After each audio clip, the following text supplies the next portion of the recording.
Good day and welcome. Today is February 18th, 2026. I'm Derek Fildebrandt, publisher of the Western Standard, and you're watching The Pipeline. Back in the studio, safe and sound, we've got the original lineup, our crew here, Western Standard, former opinion editor Nigel Hannaford. Hello again. Western Standard senior news editor Dave Naylor. Good evening. And back from exile in Tel Aviv, playing Fortnite in Tel Aviv, is Jeffrey Epstein. Got the tannish over. No more island getaways. I'm afraid all I can afford now is desert spots in a fifth wheel. But you're doing well in Fortnite. Oh, yes. Yeah. Okay. I'm not sure everyone's as deep into the files as I am to be able to understand the inside Epstein jokes here, but you got to look into it if you want to follow along on this show. Okay. There is much clamor and hand-wringing and pearl-clutching because the Alberta Minister of Education, Demetrios Nicolaides, took a picture with an Alberta flag. Treasonous! Treasonous that an Alberta minister took a picture and posted it on Flag Day with an Alberta flag. Answers are needed. Justice must be brought forward, and the treasonous insurrectionists must be hung. I didn't want to talk about it today, but we have to. There was another significant shooting. I'm not sure if this one classifies as mass shooting, but a very significant, a very public shooting from a trans male who identifies as a female in the United States, days after the Tumbler Ridge school shooting. It's okay though, because this is not a thing. These trans shootings are not a thing. There is no common denominator.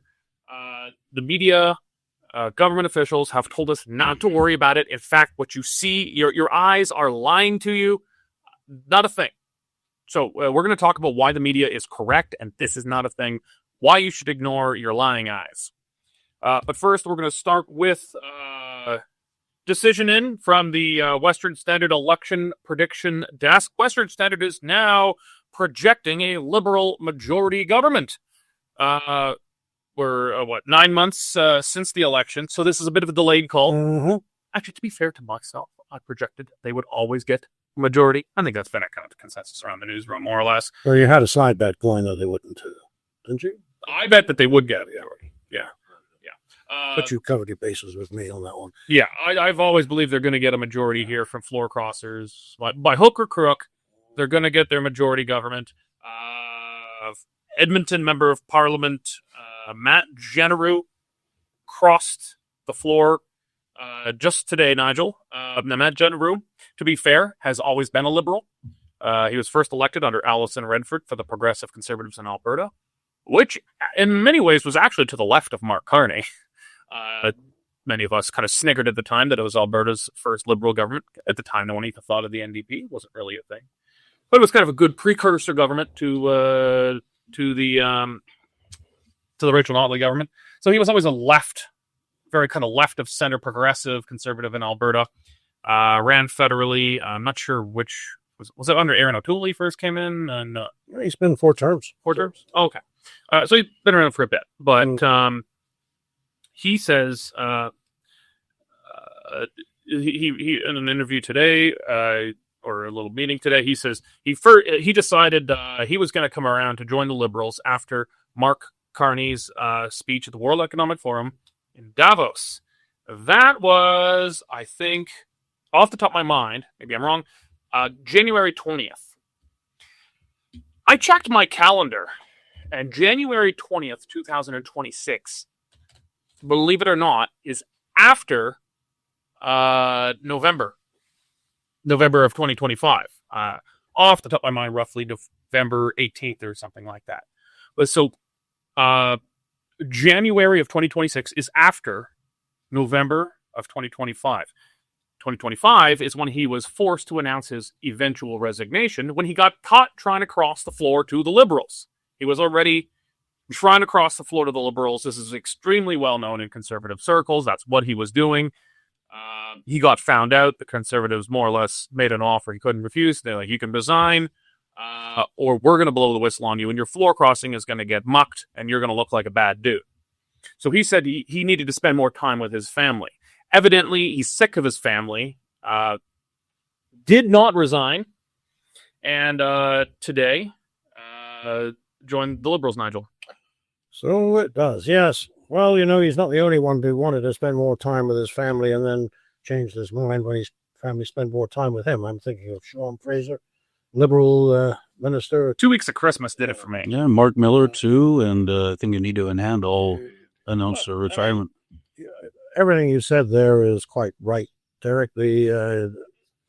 His political inclinations have never been truly conservative. I had a quick check through. I mean, my memory's not perfect, so I went to Grok and I'd looked there as well, and I still couldn't find a single word of condemnation from our semi-official news agency. This guy has never been spotted by the CBC as a right-wing extremist. I mean, a lot of the people we know are conservative activists and so on, and every now and then they say something conservative and the CBC steps forward and whacks them, which is what it's there to do. I have never seen any criticism of Matt Jeneroux from the CBC. So that's just a hint right there. Well, the bare mathematics of this are that there are 343 seats in the House of Commons.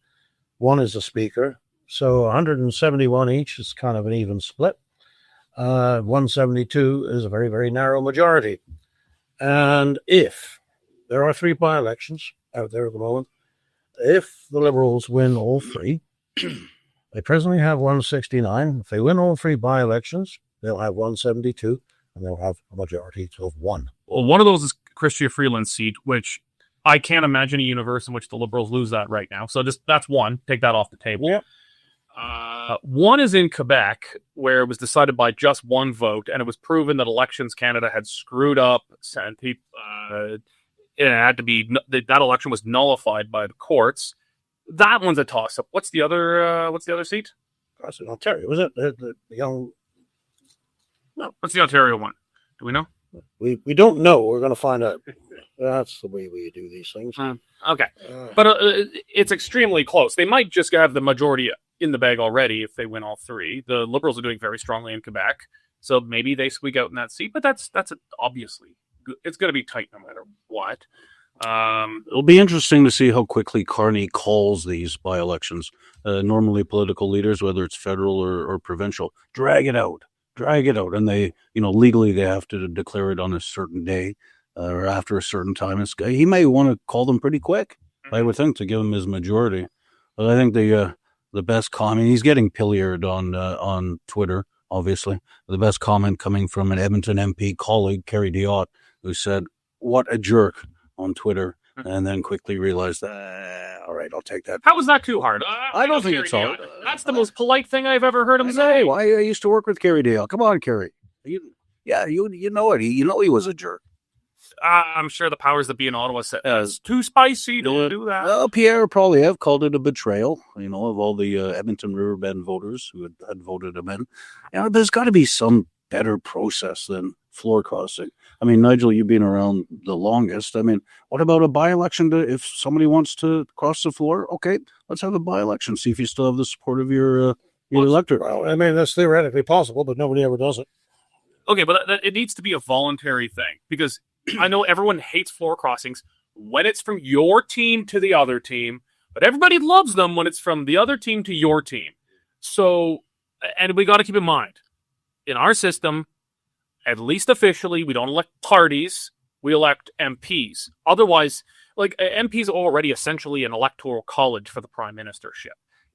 If they can't change parties, they formally become an electoral college, and it even strengthens even further the power of party leaders. So that's what some people don't realize. You and I both got beat on a bit for trying to talk about that before, because people are saying, they don't understand him. You're actually empowering the leader more if you take away that ability. There's huge unintended consequences, and also the unintended circumstances. Technically, on paper at least, it wasn't really considered to be such, but on paper, the creation of the United Conservative Party in Alberta required people to change their party allegiance from Wild Rose and Progressive Conservative into United Conservative. Federally, from the Reform Conservative Alliance and Progressive Conservative into the Conservative Party of Canada. that was technically floor crossing. Not really in the way, that wasn't in the cynical sense that we're thinking of now, but there's huge unintended consequences to it, and it would make our system significantly worse than it already is. Everybody in BC, who at least was on the side that wanted a change in the leadership of the BC Conservatives, keep in mind that if John Rustad had refused to go, pretty much the nuclear option that was next was for them to leave and sit as independents or form an independent Conservative caucus, which would have been bigger than the Conservative caucus itself, and try to force them out. In the end, you don't want to mess with this stuff and ban it. It sucks. And this kind of stuff is cynical. $20 says at least one of these floor crosses is getting a cabinet post. Probably more. They're not doing it right away so it doesn't look as cynical as, say, Belinda Stronach. You were around in Ottawa when that... Oh, no. Well, that was before your time. That was the end of... Not much, though. Not much. Yeah, but, I went to the big party she threw, Yeah. So, those ones are really cynical, and we hate them, and they suck. But to make them illegal will actually make the system overall much worse. It's something we could look at with this, though. We were talking about the speed with which Carney may or may not call these by-elections, where he eventually has to. But if he does them in a hurry, for those wondering if he's going to have a spring election, he's probably not going to. But if he's dragging it out, then they are keeping their toe on the water on possibly having a general election, because he's not going to want to rush into it, get himself a one-seat majority, and then fall on their own sword to start an election to try for something bigger. He'll kick that can down the road until they fully break that open, where some people think maybe within a month, if it's going to happen. I think you're completely right on this. That's what to watch for. If he quickly calls these, that means he wants to secure his majority, and he'll probably govern with the cards he's got. Well, he's going to keep on trying to take cards out of Pierre's hand, but he's more or less going to play with Parliament as it is and try to reshuffle around in there to strengthen his majority. If he doesn't call these by-elections in pretty short order, I think you're dead right, Corey. That means he's trying to leave his excuse open, saying, I need a majority, keep our elbows up and fight the bad orange man. That'll be his excuse. He doesn't have that excuse once he has a majority. Yeah, and I don't think we can rule out another floor crossing. What's going to happen? Whether it be a Conservative or NDP member, he could just still get his majority this way. Yeah. So the other riding that's Bill Blair's riding, Scarborough Southwest.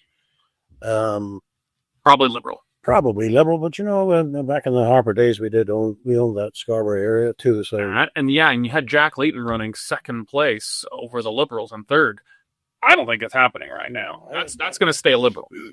Well, you could be right. The NDP is it's a winnable seat for the Conservatives, but if I'm putting money down, the Liberals are holding that. So 2 of the 3, I'm putting in the Liberal column.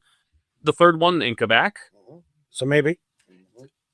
If I had to put money on black or red, I'm putting it on Liberal red here, because they're doing strong. They're doing strong in the polls, and the Liberals have the power of the purse. They're going to dump so much pork. What's the French word for pork? I think it's just pork with a C. Yeah, that came to be with the Norman. Kosher is pigs. Yeah, I don't. Ironically, sounds like kosher. Yeah. But yeah, I mean, they're going to drop so much pork into that riding. It's going to, and Quebecers. No one's not susceptible to pork barrel spending. So I don't mean to pick on Quebecers. Just Quebecers are a bit more known for it. They don't turn away. You don't have to be subtle about it in Quebec. You could just say, vote for us and you get this. The Bloc can't give you this. They're in opposition. Vote Liberal, and we're going to, put a big statue of Baron de Neige or something. I don't know. Yeah. And turning it back to, what to do. I mean, the amount of rage and cynicism, and that's what bugs me with these floor crossings. So it really sours people on the whole system. The only solution I could think of, which I would never see the feds bringing in, would be maybe a functional recall system. If the floor crossing really was that odious to the local constituents, they were that furious about it, then if you set the bar correctly, a number of people could bring about a by-election in that case. But I'm not going to hold my breath waiting for the feds to bring in a recall mechanism.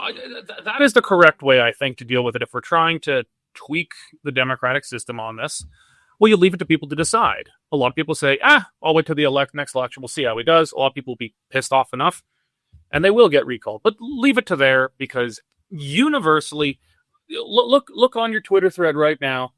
You could predict exactly what people are going to say by the partisan affiliation. Conservatives, oh, this is a betrayal of democracy. Liberals, oh, we're adding to our team. This just shows why we're so great.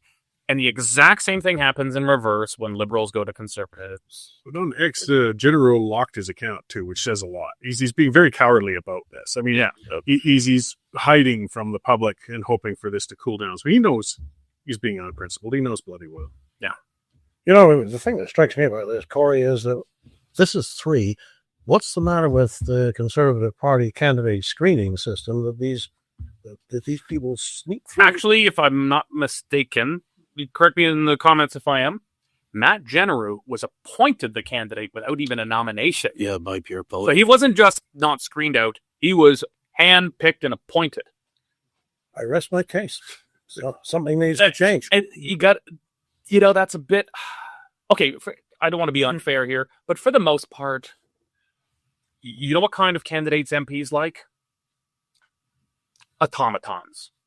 Guys who are quiet, uncontroversial, don't say anything that rocks the boat, don't really think too much for themselves, they're going to follow the party line, and that's what you generally were getting with Matt Jeneroux.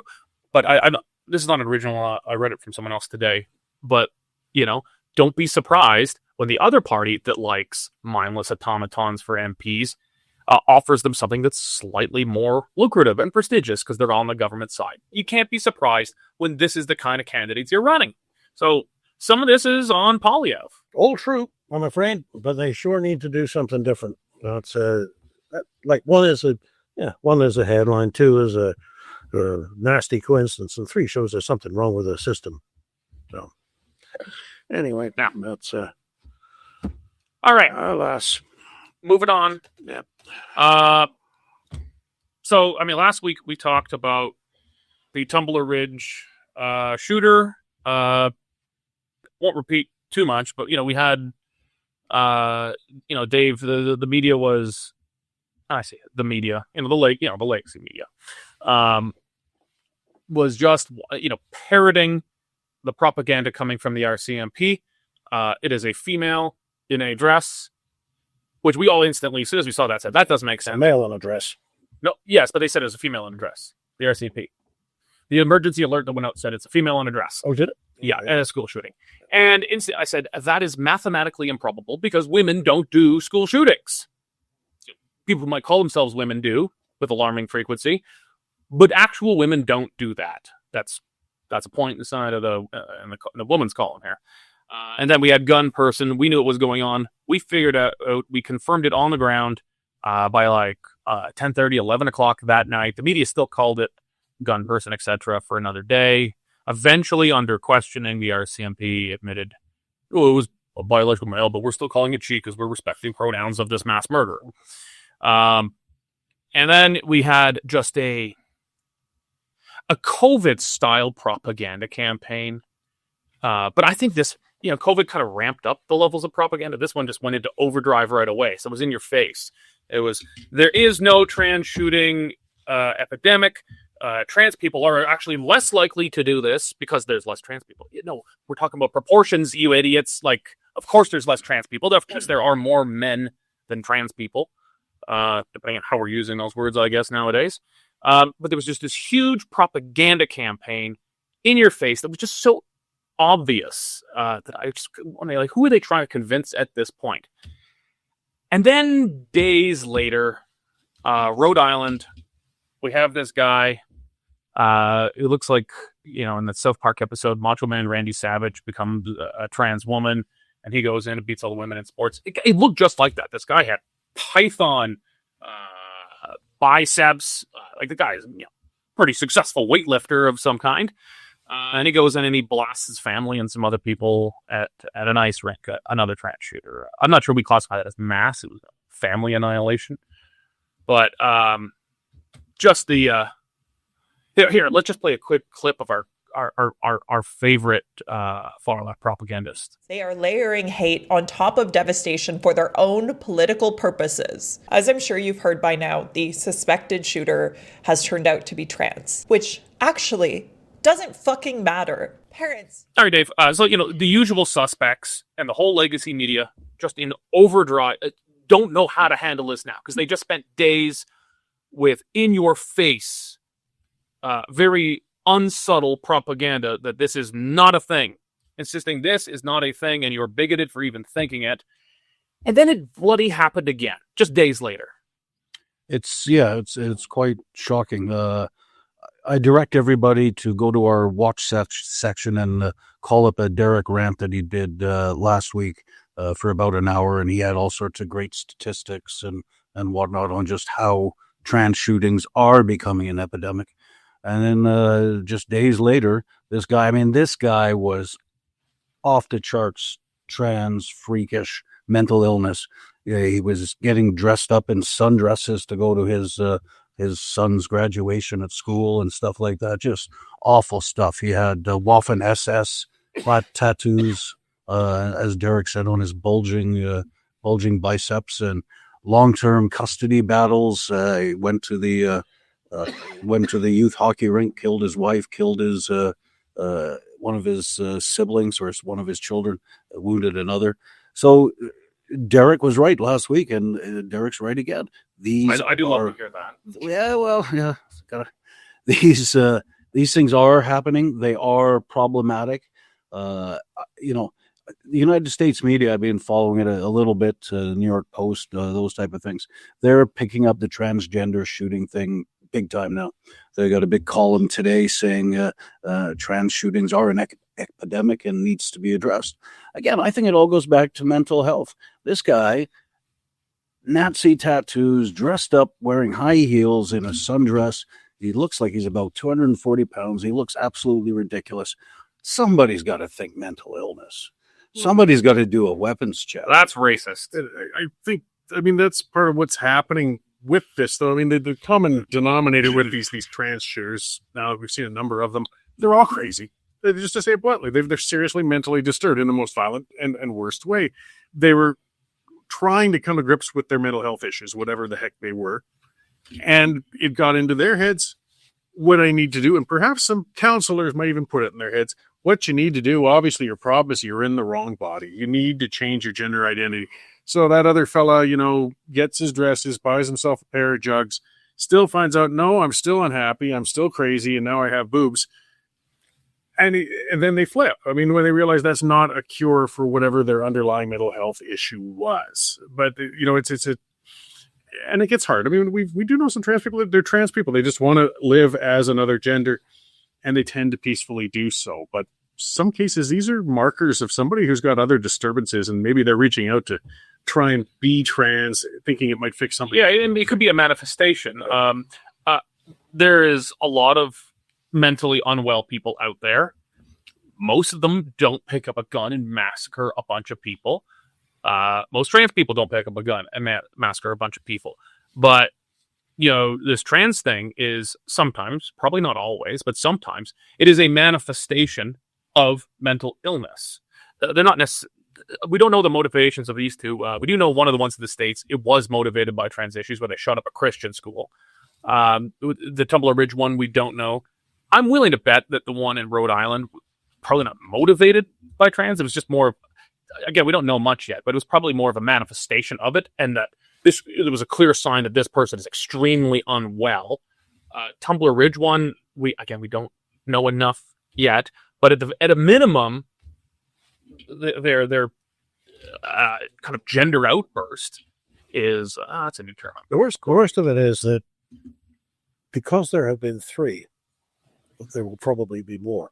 Oh, it's been a lot more than 3. I listed a dozen on the show. I did. We will get the idea that this is what you do, and eventually that fad will go, but not before somebody else is killed. Right? Well, no, and it's actively encouraged. You had the BC, I hope I'm not getting this wrong, you had the British Columbia's Solicitor General, Minister of Justice, pictured wearing a shirt. It's got a knife on it, like a big threatening, like a Bowie knife or something, saying, protect trans kids.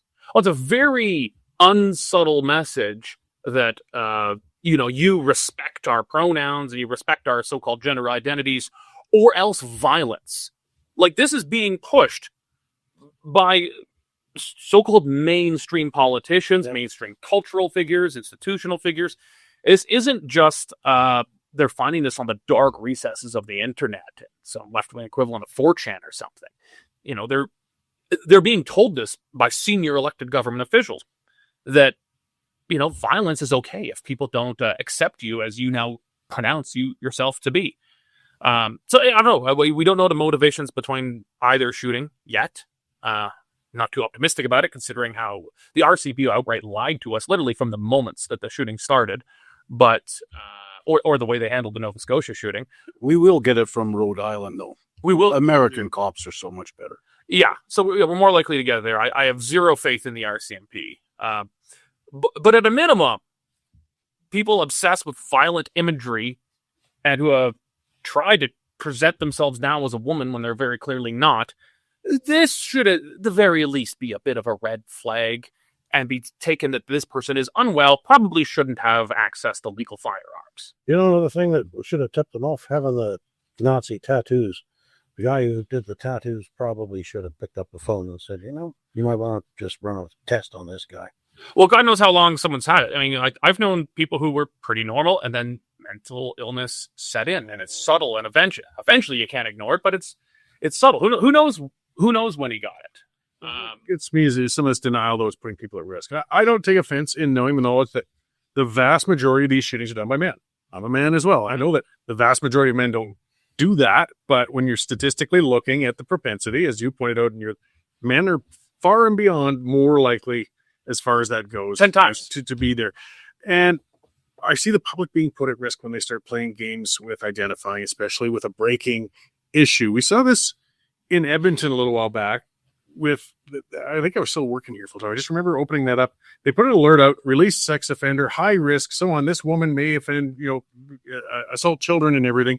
So I click on the picture, or I click on the link because there was no picture. And here's this dude with earrings on and a 5 o'clock shadow. And this is a man. Now, anybody who didn't click on that link will be looking for a woman. They'll be thinking it's some strange woman hanging around playgrounds. No, it's a dude. Say it, for crying out loud, because now you're putting kids at risk for the sake of fear of misgendering. That's enough. That's just... Well, in both cases, Tumbler Ridge and the Edmonton rapists here, we looked, it caught our instant curiosity because, again, to women's credit, women don't tend to do these things. Women are far, far less likely to commit sexual assault of any kind, especially use poisoners if they're going to come for us. Don't give Jane any idea. Oh, jeez. Yeah. Not to make light of the situation, but I wonder whatever happened to that trans teacher in Ontario. Oh, The giant or Yeah. we should find out. Follow up with Goodyear. Yeah, fine. That was... Probably never was trans. No, of course not. I suspected he was trolling the system. Because those things look like guns on the deck of the Missouri. Or he was outright crazy. I mean, that's part of it. That's an indication. I think he was just trolling the system. I don't think there was ever any danger of him going into a classroom and shooting it up. No, thankfully. I suspect trolling. But Dave, make a note. Let's follow up with the USS Mississippi here. Will do. Okay. More madness. These are all just... Well, I guess the last two are actually. The first one, I don't know. We were trying to be the voice of sanity on the floor crossing one, but the next one is great. So earlier this week, I guess, was Flag Day, where we celebrate doing away with the red ensign that our soldiers fought under for 2 world wars and Korea, and replaced it with a corporate logo. I'm crapping on the maple leaf here. I don't know if I'm more about the Alberta flag, but I don't know, something about the red ensign still stirs my heart.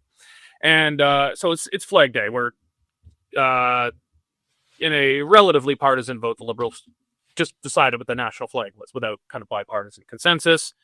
Canadians have since accepted it. It's a fairly cranky minority of curmudgeons, maybe like Nigel, who have not quite accepted it yet. Still reminiscing about the glories of the empire. But it's Flag Day. And all the politicians are out, posted pictures with them. I struck pretty close to home there, didn't I? Oh, you were there. You had nothing to say. God save the king. Anyway, politicians are doing their thing. Cory, they're all posted pictures with Canadian flags. Demetrios Nicolaides, actually, it wasn't made into a big news story when I did, but when I was in politics on Flag Day, I'd always post a picture of the Alberta flag flying on my land. And some people, I was poking the beast a little bit. I knew what I'm doing, but like the media didn't make it to a news story. But I guess independence is much bigger in the news today than it was back then. So hang on one second. Prior to Flag Day. Yeah, I don't know. I remember doing stories on you in the Calgary Sun because your condo person wouldn't let you fly the Canadian flag. That's when I was a Federalist. There was a time. I was not. A time. God did not favor me to be born in Alberta. It is only by the grace of God who made me one. I was baptized in the bow. There you go. Sorry to interrupt. Yeah. That's actually the first time I think we ever talked back when you were working this on for that story. Rick Bell was pissed he didn't do it. Anyway, Demetrios does this fundraiser. I think raised something like $300,000 or something. To bring it in attention to violence against his sister. His sister had been murdered by her former spouse. It was obviously a very terrible thing. And in her memory, he climbed Mount Kilimanjaro. I know Demetrios. Good on him. He must have been working out. I couldn't do it. But anyway, he's got a picture of himself at the summit of Mount Kilimanjaro with an Alberta flag. I'm not sure if it just happened because it was Flag Day. I don't know. Anyway, media loses its mind. The usual Twitterati, or I'm not on Blue Sky, but I would just imagine what Blue Sky is doing. And then City TV does this thing. I forget let's put it up here. I don't remember the name of the headline, but let's throw up this headline from City TV. Just how delicate are these people now that, holding a picture of yourself with the Alberta flag, an Alberta minister with the Alberta flag, treasonous, implied treasonous. Yeah, it's absurd. And it's showing the tone of where things are going to be going in this next few months. This has already happened actually a little while back. We were reporting on that Standard with that clown who managed to get an Alberta flag pulled down in a Safeway store. Yeah, that was the Forever Canada guys working. It wasn't Luke Kasich himself, but it was the people working in his organization. And saying it was offensive, and unfortunately, a reactive manager actually listened and pulled it down for a very short time. And to their credit, it went right back up with like, oh, no, this isn't what we do.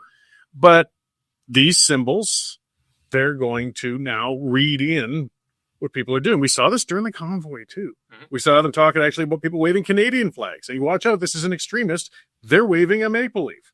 Yeah, all these elbows up, people are saying, I am now ashamed of the Canadian flag. Right. The Canadian flag is this far-right fascist symbol. And to do it, but I mean, just the foolishness of taking that tactic when it was a fundraiser for his deceased sister's legacy on domestic violence. Like, do you guys not just research a little bit before you throw that headline out? Oh, no, they knew. That was in the story. Yeah. They knew it, and they did it anyway.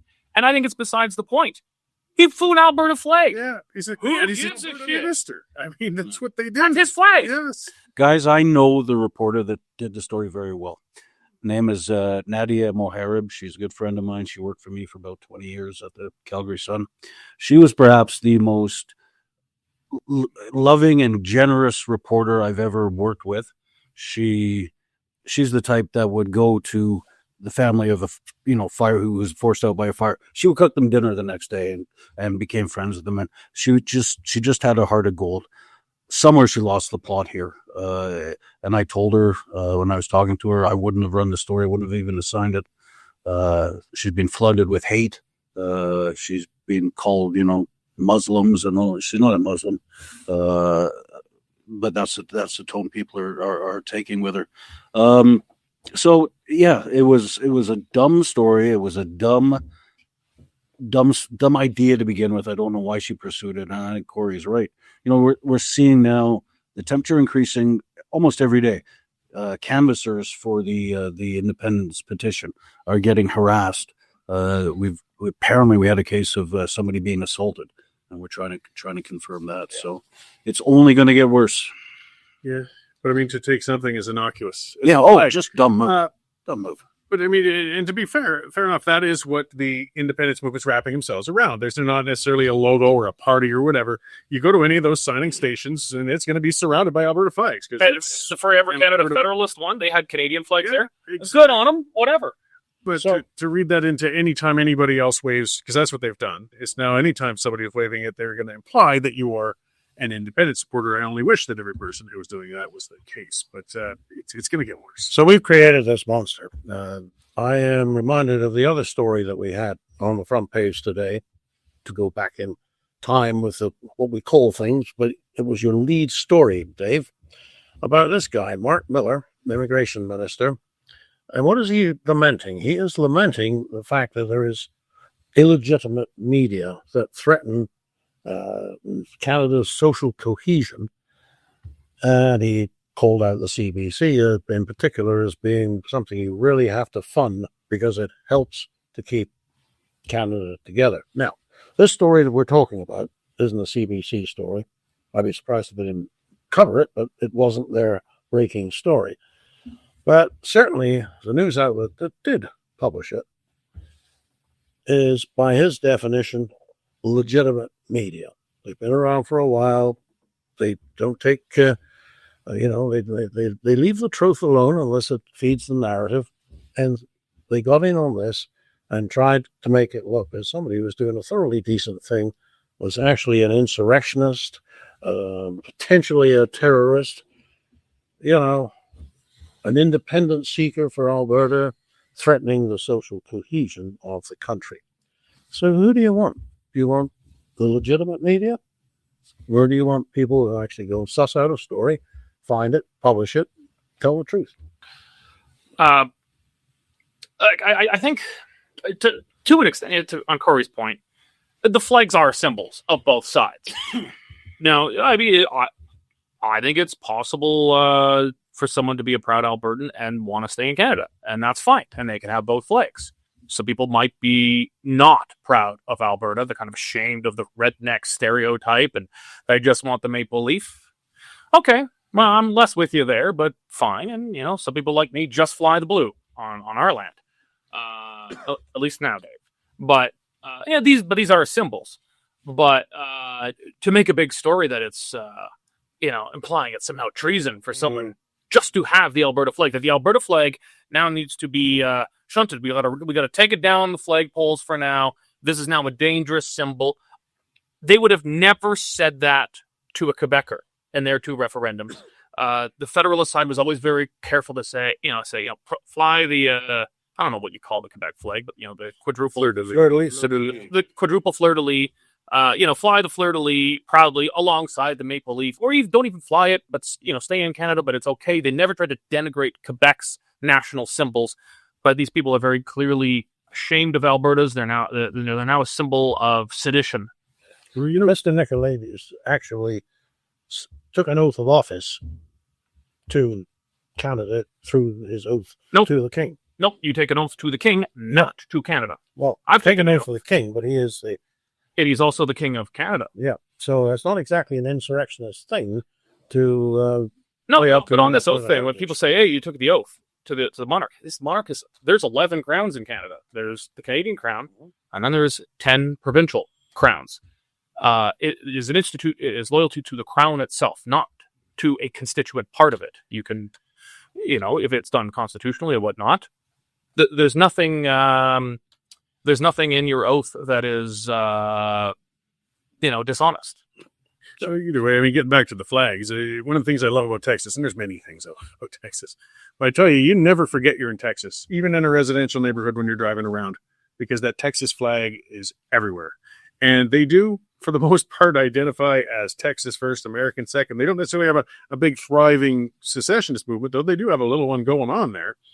But they put that Texan pride first, and they wear it front and center. And often you'll see a Texan flag and an American flag, but you really see that state flag in ways that, I just came from the States. I didn't see Arizona flags everywhere when I was in Arizona, or California flags.